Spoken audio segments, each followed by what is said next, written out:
है अफ्रीका में तख्ता पलट की महामारी। हेलो दोस्तों, स्वागत है आपका हमारे चैनल पर। मैं हूं आपके साथ फरमान तुर्की। दोस्तों, आज बात करने वाले हैं अफ्रीका में क्यों फैली हुई है तख्ता पलट की महामारी। क्या इसका फायदा चुपके से दूसरे देश उठा ले जा रहे हैं। अफ्रीका दुनिया का वो टुकड़ा है जहां से या तो किसी बीमारी की खबर आती है या फिर गृह युद्ध की। संयुक्त राष्ट्र के मुताबिक अफ्रीका में कुल 54 देश हैं। इसमें से भी 45 में या तो अंदरूनी फसाद है या तख्ता पलट हो चुका है या फिर इसकी नाकामयाब कोशिश की जा चुकी है। कई देशों को इसका फायदा भी मिलता आ रहा है। नाइजर के बाद अफ्रीका के एक और देश गेबान में तख्ता पलट हो गया है। यहाँ चुने हुए राष्ट्रपति को नजरबंद करके सेना शासन लागू हो गया है। बीते 26 अगस्त को ही यहाँ इलेक्शन के नतीजे आए थे। अब अगली सूचना तक सैनिक ही देश को संभालेंगे। नाइजर और सूडान में भी हाल ही में भारी फसाद सुनने में आया है। बीते साल दोस्तों बुर्किना फासो, चड और माली भी यही हालात देख चुके हैं। दुनिया के बाकी हिस्से जहां तरक्की कर रहे हैं, वहीं अफ्रीकी देश लगातार गरीबी और लड़ाइयों में घिरे हुए हैं। बची कुची कमी तख्ता पलट से पूरी हो जाती है। क्या है तख्ता पलट और क्यों होता है? ये दोस्तों तब होता है जब किसी देश की सेना उसके सुप्रीम लीडर पर भारी पड़ जाती है। उस समय जो उठापटक होती है उसे सेना बदलाव कहते हैं। वहीं कई बार विपक्ष भी सत्ता पक्ष से ज़्यादा मजबूत हो जाता है। ऐसे में भी तख्ता पलट हो जाता है, लेकिन इसमें खून खराबा नहीं के बराबर होता है। दूसरी तरफ सेना बदलाव में सरकार और सेना के बीच लड़ाई होती है। यहाँ तक कि सरकार के पक्ष में खड़े आम लोगों को भी भारी नुकसान होता है। वर्ल्ड बैंक के मुताबिक आमतौर पर सैन्य तख्ता पलट वहीं होता है जहां मानव विकास सूचकांक SDI काफ़ी कम होती है। यानी लोग गरीबी, भुखमरी, महंगाई, अराजकता जैसी चीज़ें झेल रहे हों, वहां सरकार से यकीन कम होने लगता है।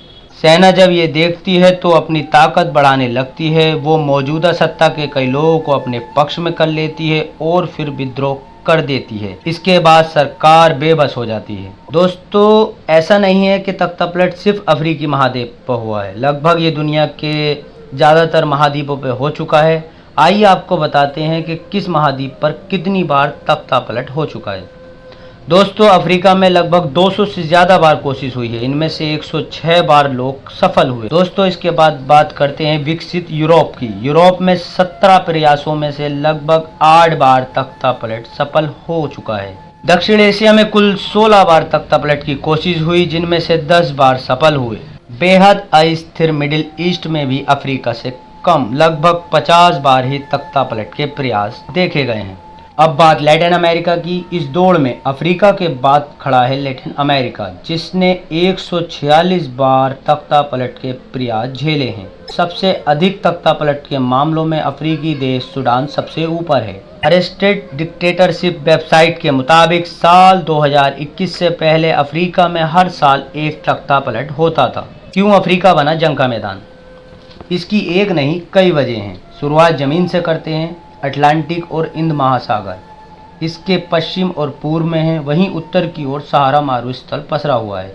ऐसे में यह महाद्वीप लंबे समय तक दुनिया से कटा हुआ रहा। 18वीं सदी के मध्य में ये दूरी पटी, लेकिन तब भी दुनिया में इसे बाकी देशों की तरह नहीं अपनाया गया। अफ्रीकी लोगों का रंग रूप, कद काठी बाकियों से कुछ अलग होना भी आइसोलेशन का कारण बन गया। यही वजह है कि यहाँ या तो देश जल्दी गए नहीं, और गए तो वहाँ सिर्फ कच्चे माल और मैन पावर के इस्तेमाल के लिए ताकत दिखाने का जरिया भी बन चुका है। अफ्रीकी देश रूस और वेस्ट के लिए अपनी ताकत को साबित करने का जरिया भी बन चुके हैं।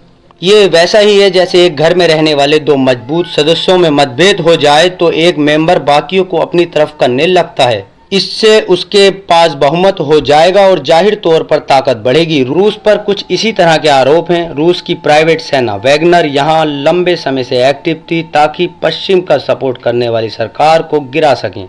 रूस ठीक यही आरोप अमेरिका पर लगाता रहा है कि वो जानकर अपनी पसंद की सरकार यहाँ बनवाता है ताकि यहाँ घुसपैठ कर सके। बता दें कि अफ्रीकी देशों में सोने और कई तरह के बीज कीमती कच्चे माल का भंडार है। इराक और सीरिया से भाग जाने के बाद ISIS के बचे हुए आतंकियों ने हार नहीं मानी, बल्कि अफ्रीका में जाकर काम करने लगे। वहां के बुर्किना फासो को इस्लामिक स्टेट ने लंबे समय तक अपना गढ़ बनाए रखा। वो गरीबी से जूझते यहाँ के युवाओं को जिहादी बनाने की ट्रेनिंग देता, उन्हें हथियार मुहैया कराता और अपने साथ आतंकी बना डालता। समय समय पर फासो और माली समेत कई देशों में इस आतंकी ग्रुप की हिंसा की खबरें आती रहती थी। दोस्तों आज की वीडियो में इतना ही। वीडियो कैसी लगी कमेंट करके बताना। वीडियो अगर अच्छी लगी हो तो वीडियो को लाइक करना, चैनल को सब्सक्राइब करना। थैंक यू, धन्यवाद।